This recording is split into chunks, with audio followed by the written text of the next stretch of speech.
satisfying.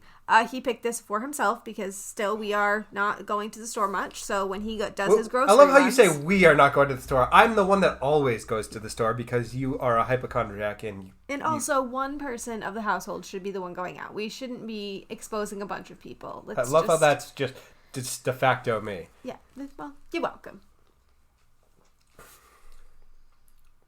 That's actually not bad. Whoa! Are we adjusting our score? I think I'll give it a 3. Wow. 2.5. Mead? A mead. It's almost like a non-sugary ginger ale. Oh, okay. There's nothing wrong with that. That's not bad at all. I mean... Smell isn't even that bad. Yeah. I mean, it's very mild. Is it thick? No, it's very mild and light, actually. Okay. So, all right. I was expecting some heavy, syrupy monstrosity. What I think of when I think of mead. Yeah, it's not something I would normally pick, but it's not bad. Okay, well, you're expanding your horizons. Look at you go. All right, so do you want to give a brief synopsis of this movie? Brief synopsis.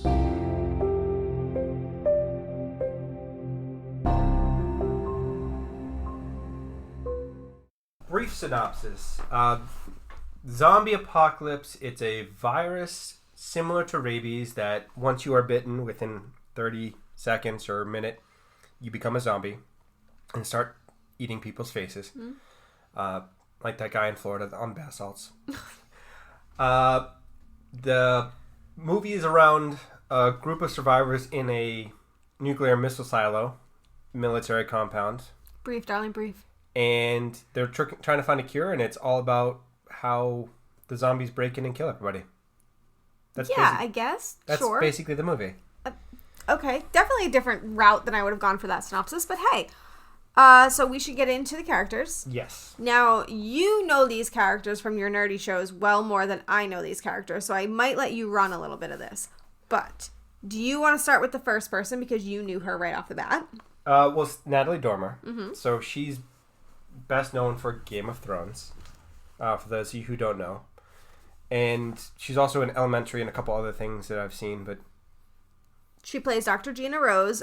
She basically is the person who has the medical background to try and find a vaccine or antibody or anything to cure this, because right now the disease has no cure. Right. I mean, it's a kind of a different role than I normally expect her. So she, in Game of Thrones, is very scheming and manipulative and conniving. In Elementary, she plays Moriarty.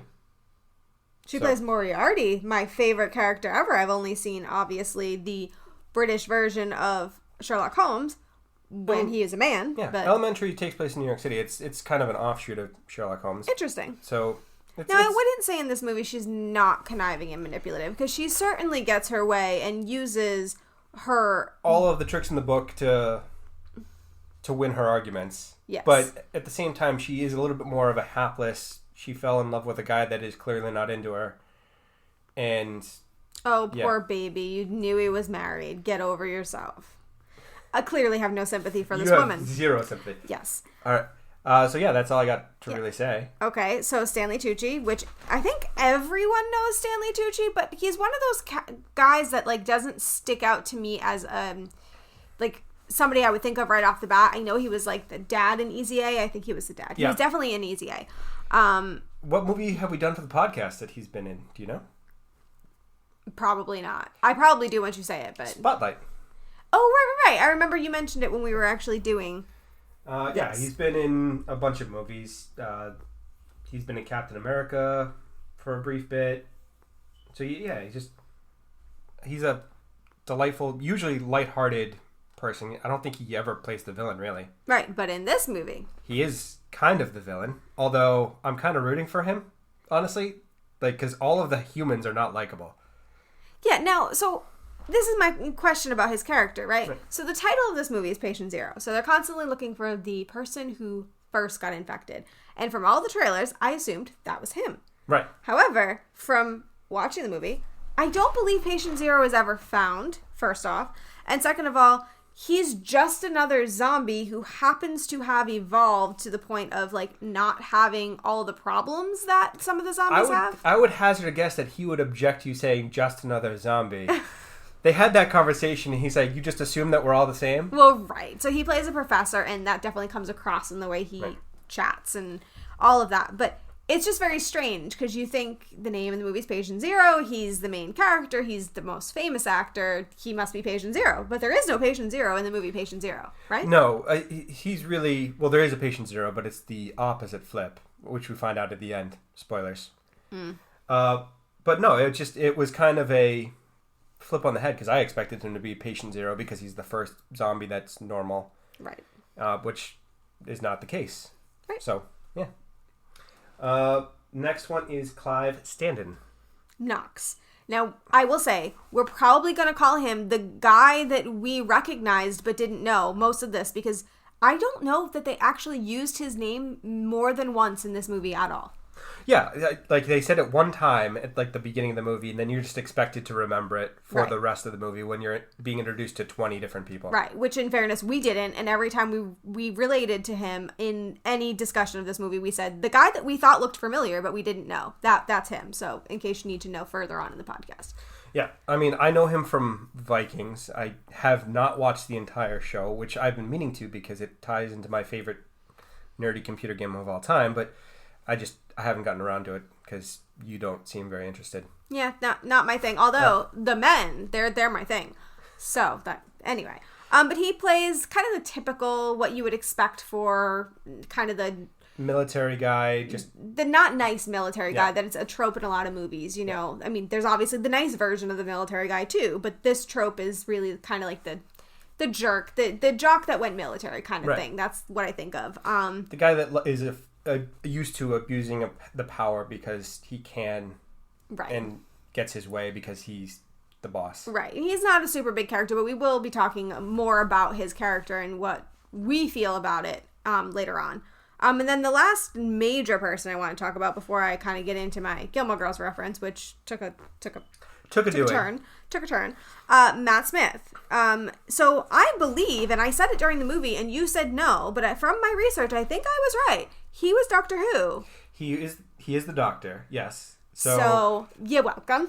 I knew that. I just was busy thinking of other things when we were watching this movie. Okay, sure. Like watching the movie. Yeah, well, I was busy looking at him and being like, I know him from somewhere, and it has to be Doctor Who. Yes, so he's most well known for playing the Doctor. He's been in a couple other things. I don't know if I've seen any of them, but... Right, and in this movie, he plays Morgan, who is the only person that I think they mentioned that it has been bitten, but not turned. Right, he's asymptomatic, so he's a carrier, but not actually presenting symptoms. Right, basically. And during our time, that really has a new meaning, which we should probably discuss a little bit, but being asymptomatic and... You know, he's aware he has a disease, but, you know, being able to be a fully functioning human being and other people not being able to tell you have it is pretty terrifying. A little bit. The only other person that I wanted to mention, because it's my Game of Thrones, or Lord of the Rings reference using Game of Thrones. Is going to be John Bradley? John Bradley. I knew it. I saw it when I was looking. Also Natalie Dormer, technically, because she was also in Game of Thrones. Mm-hmm. They were in Game of Thrones with Sean Bean, who played Boromir in Lord of the Rings. Done. Wow. I am really impressed by you. So I struggled a lot for my Gilmore Girls reference because these are, in fact, if you guys didn't know, this movie was filmed in London. So a lot of the actors are British, which means that a lot of them were not either famous in America or even in America at the time of Gilmore Girls filming. So this took time. So I scrolled for a while after getting frustrated and looked for the hottest person on the list. And I came across Alex Gillison, who plays an infected. Beautiful man. Really great looking guy. Willing to see another movie by him. Absolutely. But he is also in Guardians of the Galaxy with Sean Gunn, who plays Rocket in Guardians of the Galaxy and Kirk in Gilmore Girls. Oh, great. I'm so happy that you were able to do that. Yeah, I'm really proud of myself, actually. I want to give myself a pat on the back. So, the game continues, it seems. I was figuring that this might be the end of it. I really did too. I was getting very upset, I'm not going to lie. So yeah, that's moving on to the movie, I guess. Yeah, so I mean, before we get into the plot of the movie, I think we should discuss the fact that none of y'all have seen it, which is not surprising to us anymore. We're there. But this movie did appear on the Blacklist, which is this list of screenplays that are basically like really highly sought after and really like highly anticipated. And it even went into a bidding war. So it was the original screenplay, I believe, was called Patient Z. And I believe so, yeah. It was written by Mike Lee. I want to say Something his name like was. that, yeah. Yeah, Mike Lee, born in Florida. And, yeah. Florida man. Ha! Well, I don't know if he would really appreciate that association. But anyway.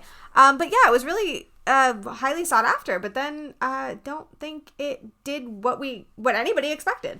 No, it kind of died out for a period of time. I think that it was picked up and then made. And while I think it's an interesting script and screenplay, I don't particularly feel that they did a very good job. Given the storyline, I don't think it was executed very well. No.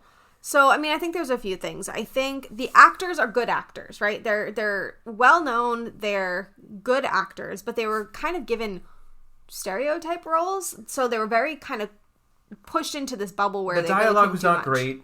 No. The scripting for the conversation was kind of forced, and it was not real people having conversations. It was just kind of like, these are my lines, I'm reading my lines.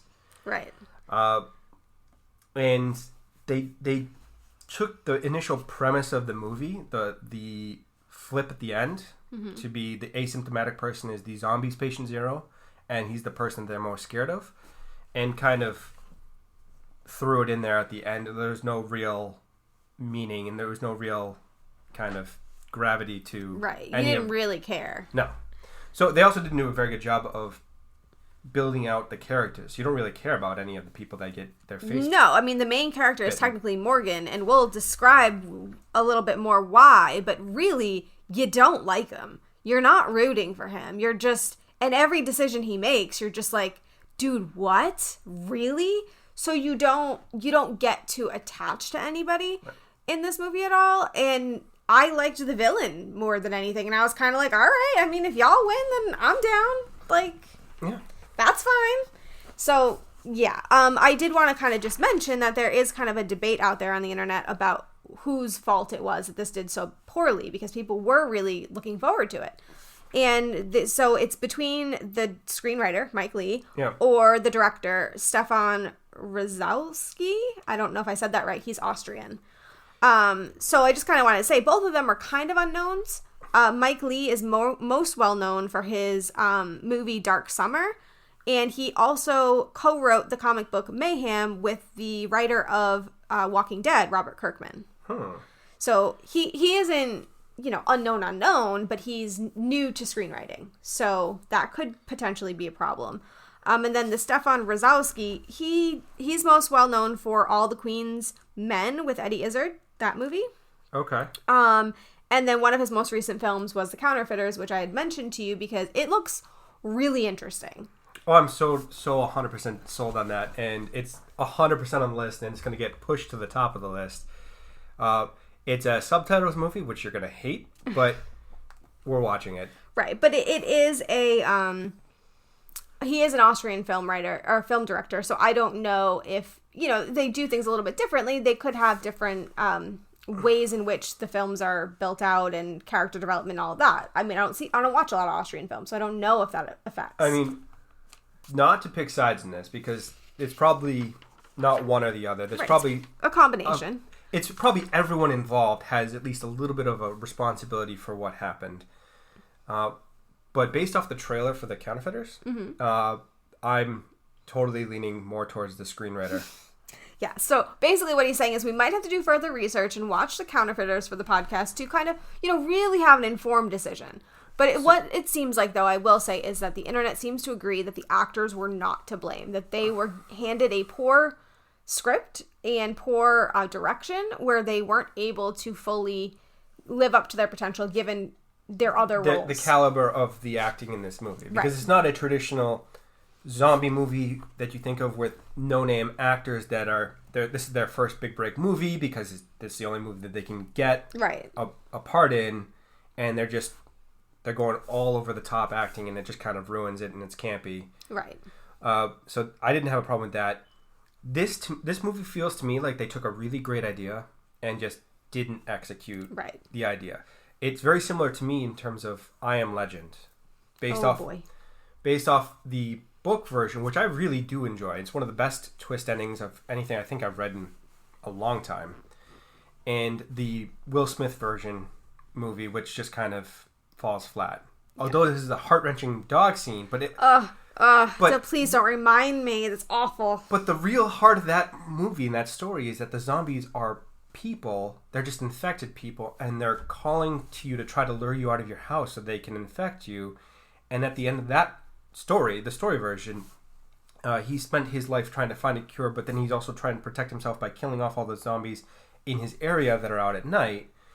He gets caught by them at one point, and the whole world is against him, and he realizes that he's now the monster because he's the only human left, and everyone else sees things from their point of view, which is a great twist ending. Right. And it didn't live up to the expectation I had. Now, listening to you talk, I can see that there are similarities here, so I have a feeling I Am Legend is coming back in this discussion. It probably will, because it has a very similar kind of twist to it for this movie, where the zombies are now the dominant people out in the world, and it's really perception and the group mentality is really what dictates reality. So history is written by the winner. It's not, you don't get the loser side of the story. Well, of course not.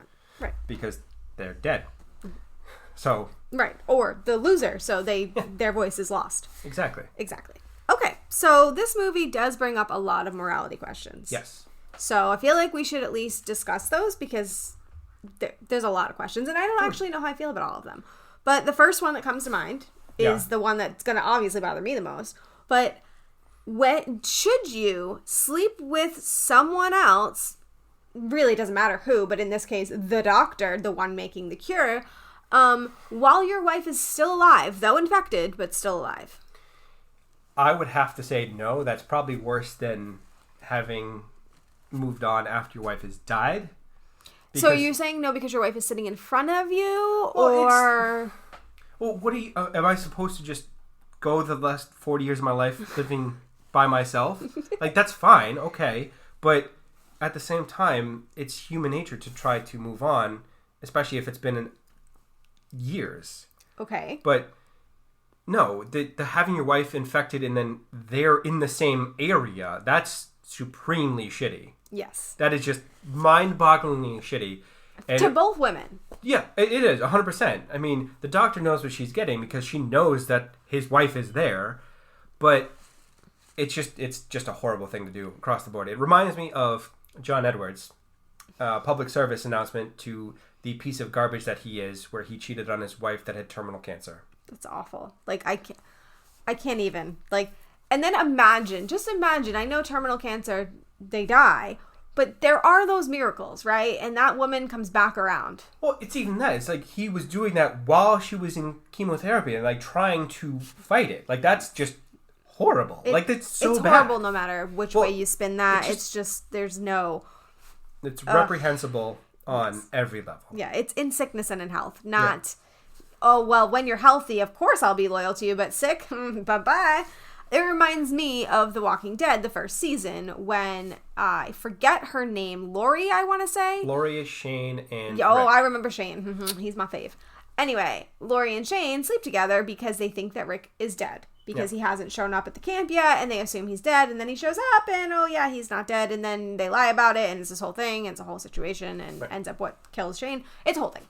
Anyway, it reminds me of that because it's like, in this whole type of post-apocalyptic world, I get trying to move on, but I also feel like there's still your significant other. Like, have some, I don't know, feelings there. I mean, in their situation, it was a best friend. You slept with your husband's best friend. Like, what's going on here? Yeah. Just a lot. So, yeah. I also did want to say on the doctor side of this, there was a point where she tells him she loves him, and he says, don't do that. My wife is still alive. I love my wife. And I'm kind of like... You say you love your wife, but you're asymptomatic and she's infected. You could go have relations with your wife, and she's moderately normal for zombie. So... And really, the last time you slept with the doctor was while you were talking about your wife. So I'm just saying, where's your loyalty is all I'm saying. Exactly. So I think we both agree, don't do that. He's also not a particularly likable character for that in this movie. Like, you don't care about him at all. No, really. not at all. Kind of just wish that he could die. Anyway, I wrote down super familiar guy. So I guess we were going to talk about super familiar guy, aka Knox. Yes. So I mean, I'll start, I guess, because I'm talking. He plays the trope guy that's the jockey military dude. But you're made to not like him, is the way I felt they were trying to get you to feel about him. Right. So he's supposed to push you to the side of the main character, the asymptomatic gentleman, Morgan, but it didn't work. No, it did I hated not. everybody.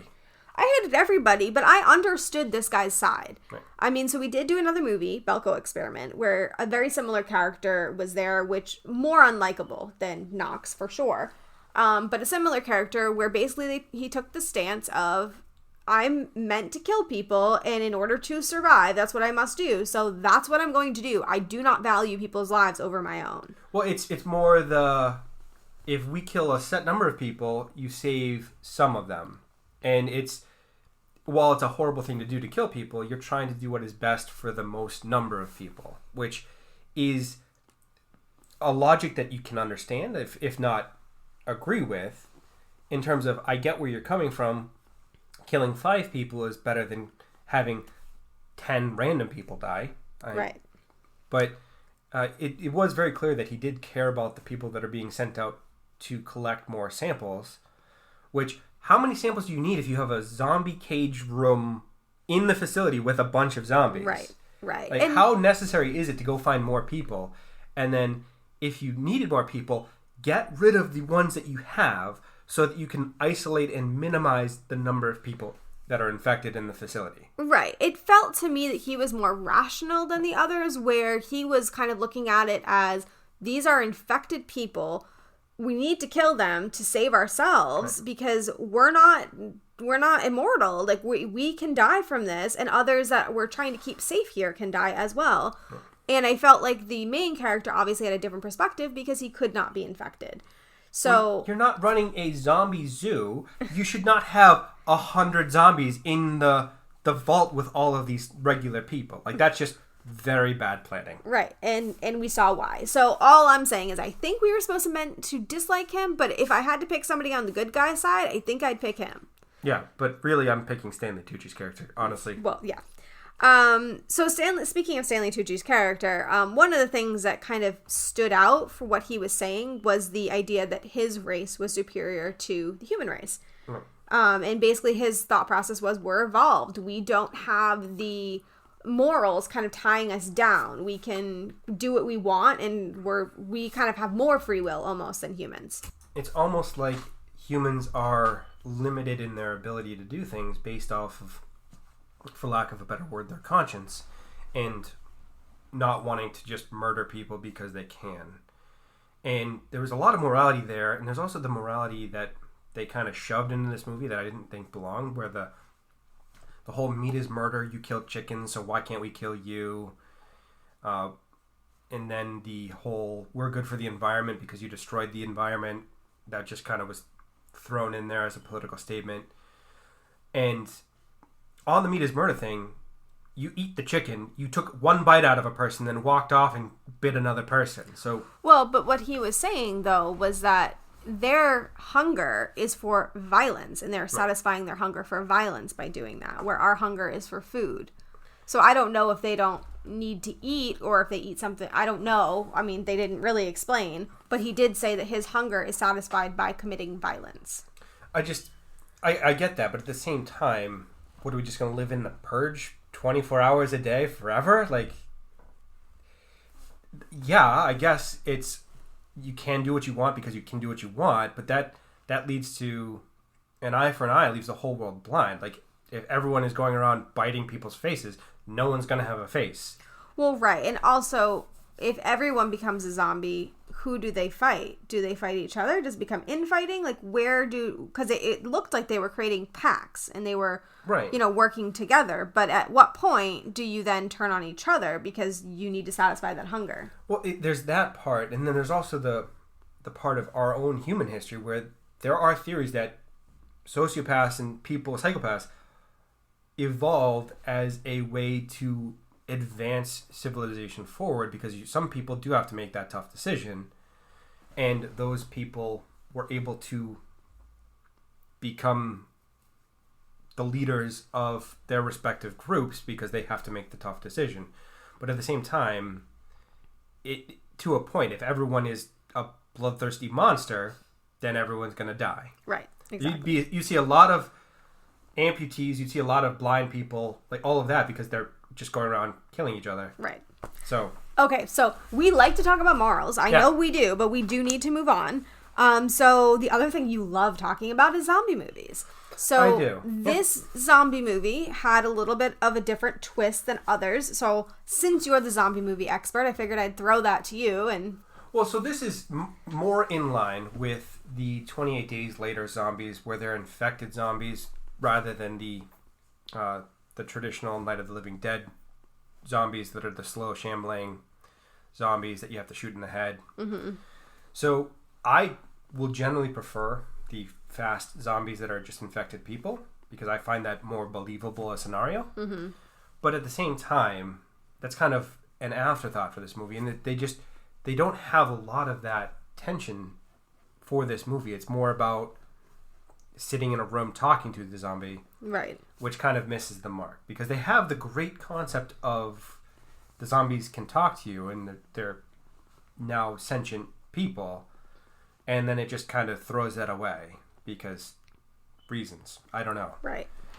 So in the pantheon of zombie movies, I like the zombies as they are portrayed, but at the same time, this movie does a very poor job of building any kind of need for feeling about the characters. It doesn't give you any kind of sense of urgency. Oh, they're dead. Okay. Right. I mean, moving on, I guess. Right. Yeah. I mean, I like the zombie movies where you are kind of focused on one group of people or person or whatever, and it's kind of the zombies are the monsters and they're coming at you, and you're really kind of feeling for the person.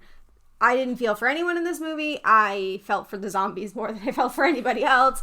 And I did appreciate the evolving idea, the idea that it mutates and changes and evolves like a person, just like viruses mutate, change, and evolve.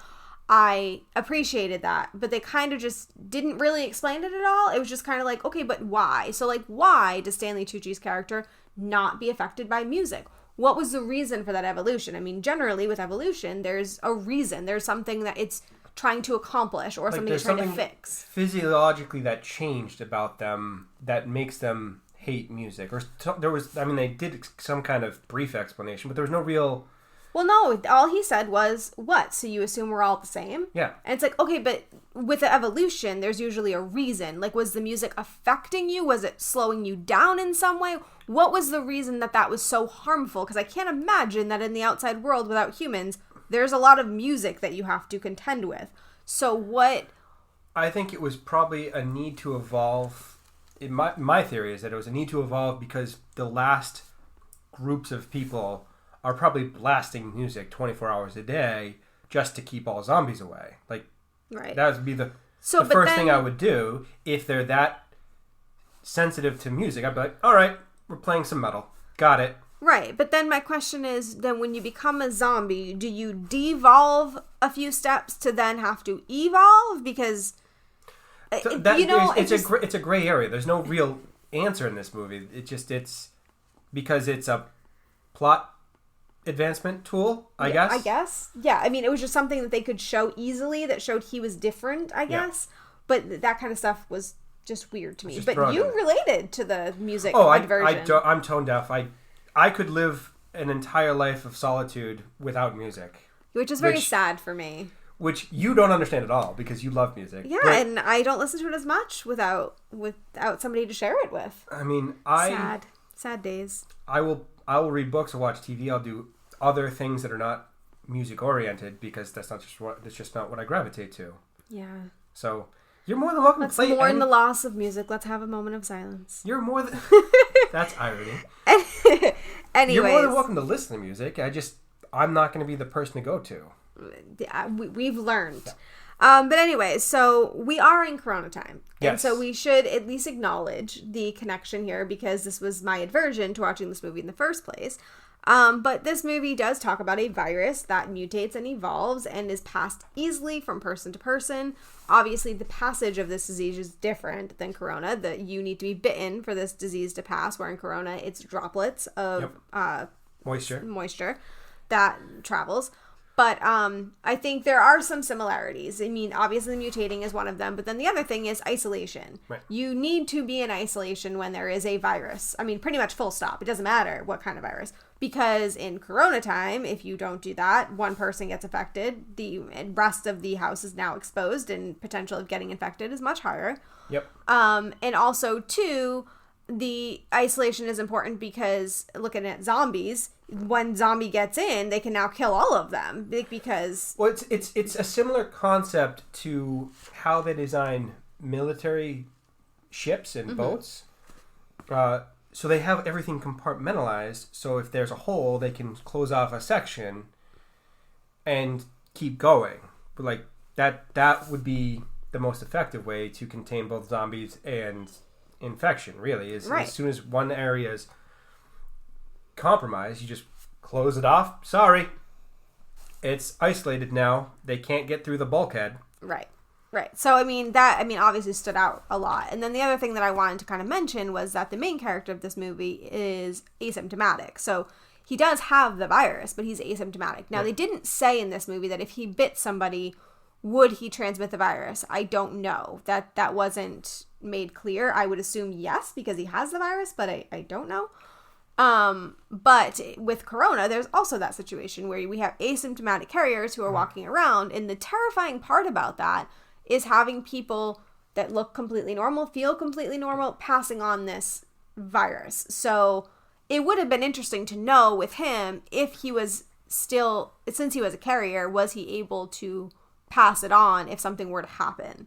Well, I mean, there's just goes to think that he could cut himself shaving and then someone could be exposed that way, or there has to be some way that he could be a risk to the other people in the facility. Right. I mean, did sexual relations pass it? I mean, I guess they left it open for a sequel. We'll get into the ending.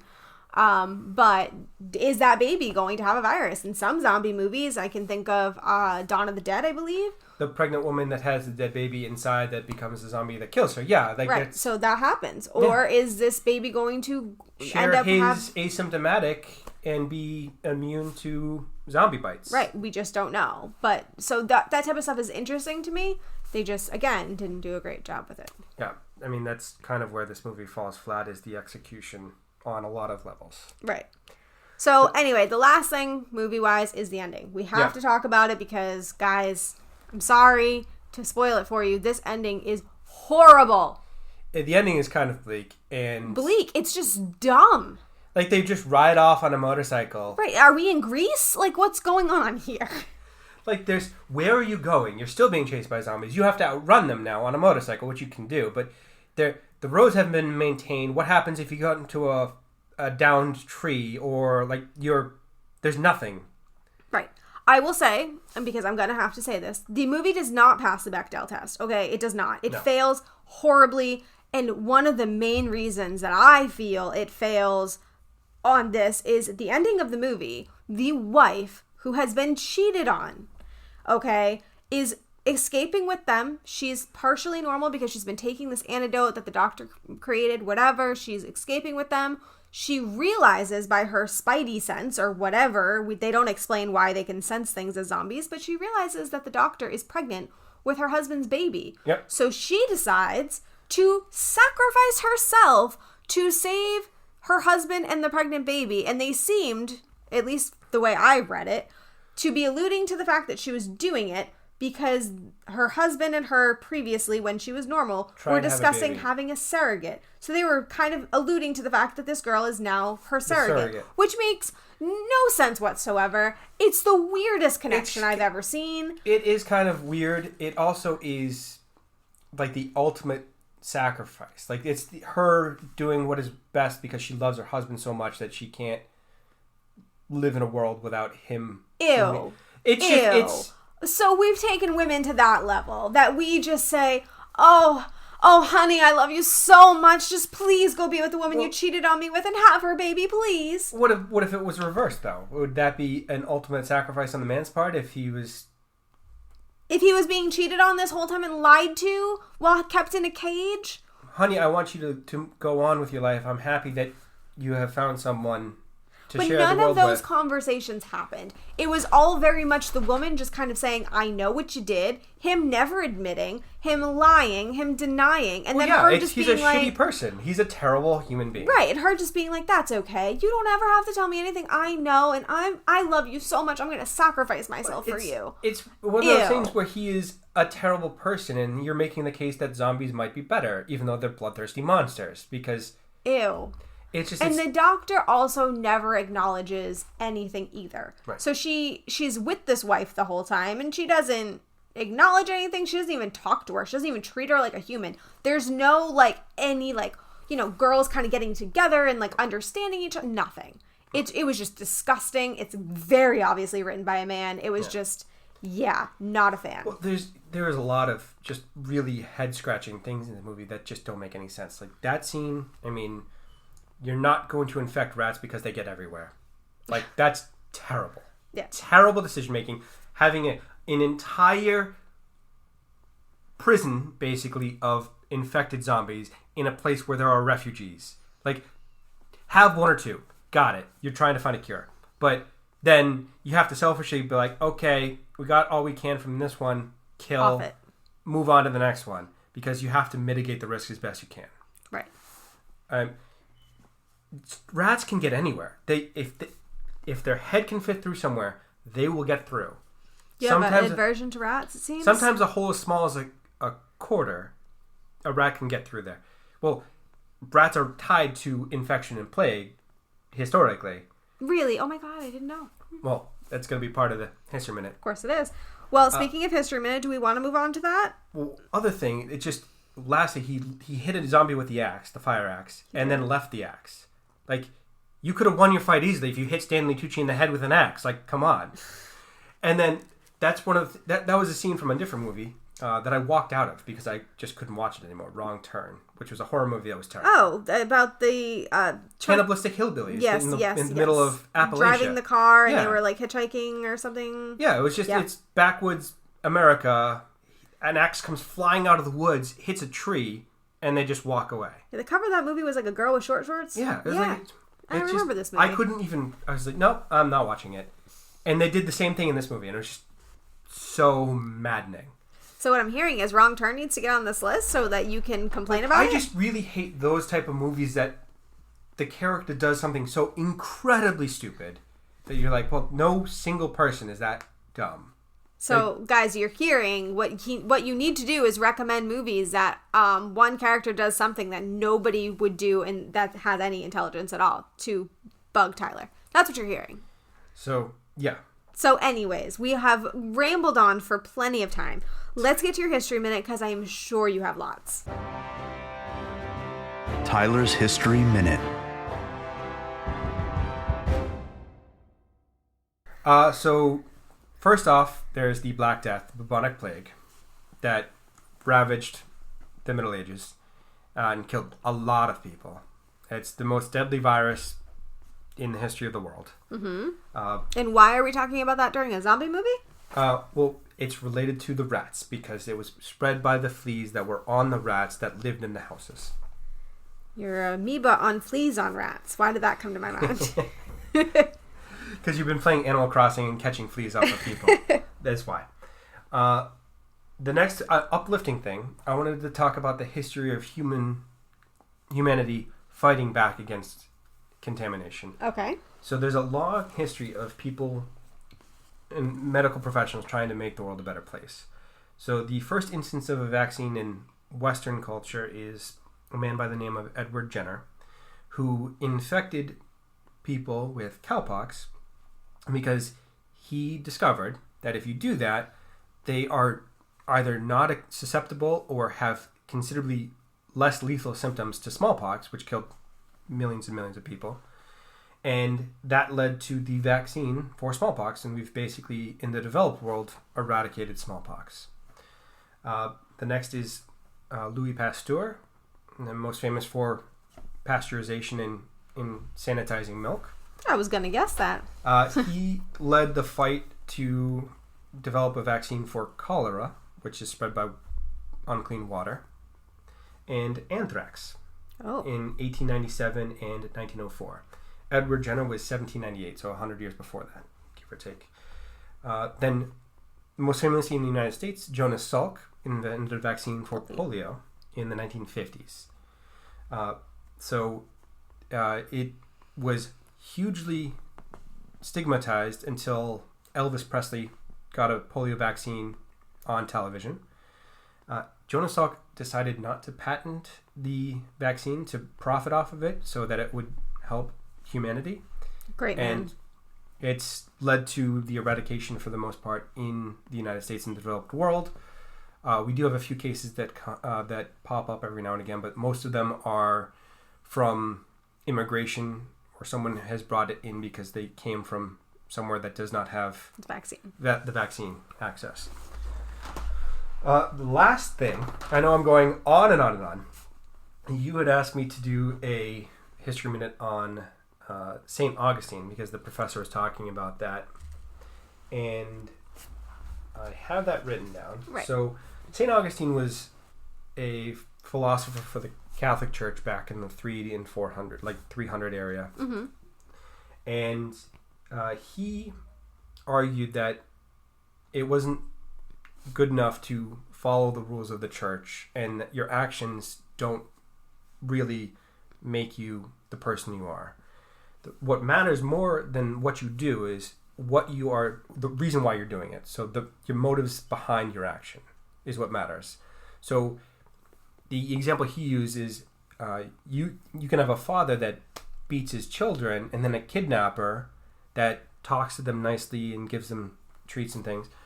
But the father is the one that has the love, so he's the one that is the good person because he's doing that for a good reason, trying to teach him a lesson or something. Not a great example in modern day. No, not great.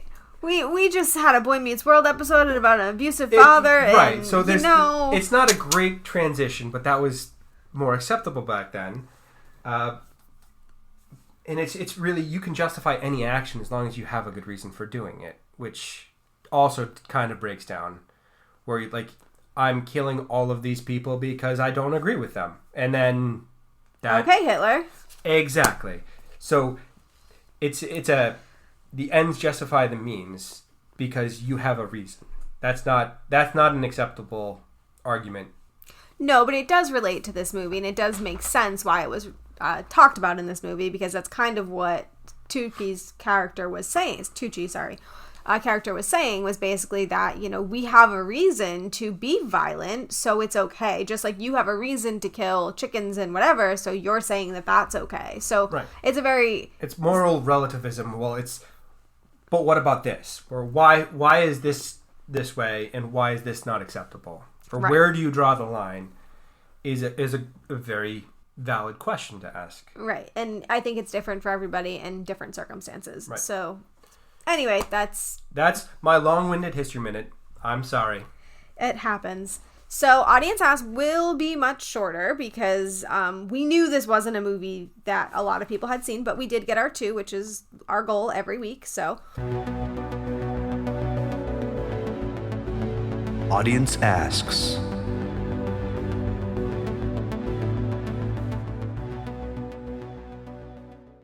First, the Contrarians, I think you're going to like this question, says, does it get in the way of the story when it features actors mostly associated with big iconic characters?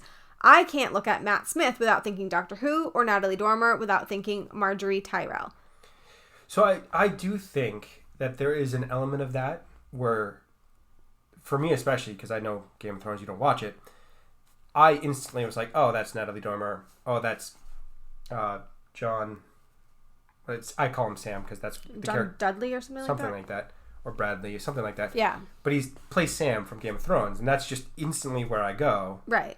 And it does take you out of the movie. So I've seen other movies. I don't know if it's necessarily just isolated to this, where you know someone from that movie, and you're like, well, that's that person. Right. That's that person. So right. Yeah. No.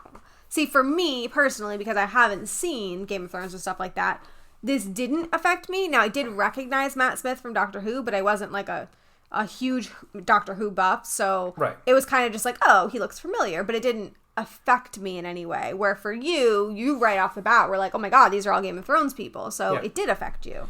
Well, yeah, it is that way. So you watch a movie and the one main actor is something that they have done a huge, tremendous role. Like anything with Anthony Hopkins, you automatically think Hannibal Lecter. Right.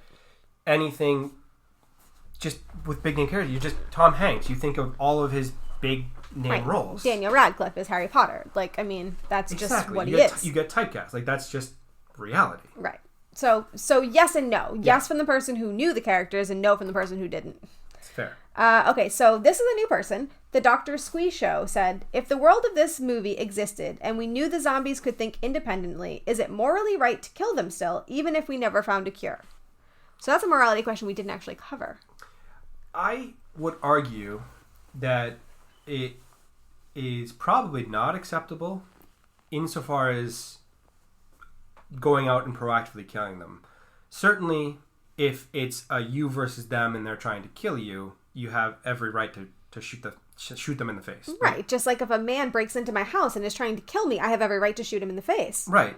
Which is one of the ways this movie would break down, because all zombie movies are not going to happen in the United States because we have more guns than people. Right. Like, if they're infected people and you just have to shoot them to kill them, America's fine. Right, and it is actually lawful for me to kill someone who is attempting to kill me first. It doesn't. You don't have to be a zombie. You just have to be a person that could actually kill me. Like, there are people in this country that have hundreds of guns. Right.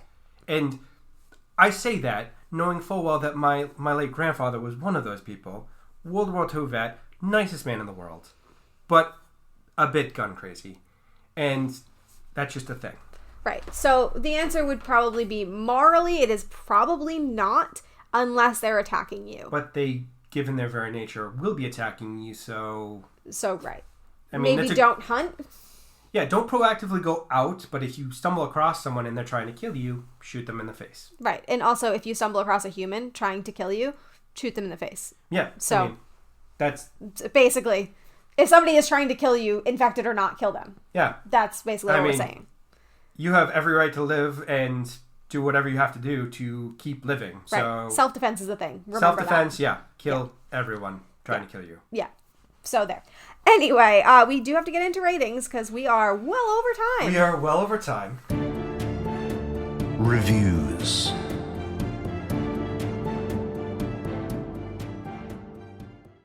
So Rotten Tomatoes, the critic score is 17. And I think that's... Wow. Yeah.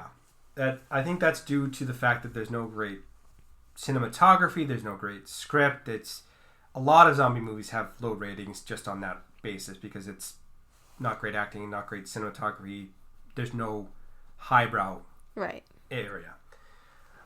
Audience score of 23.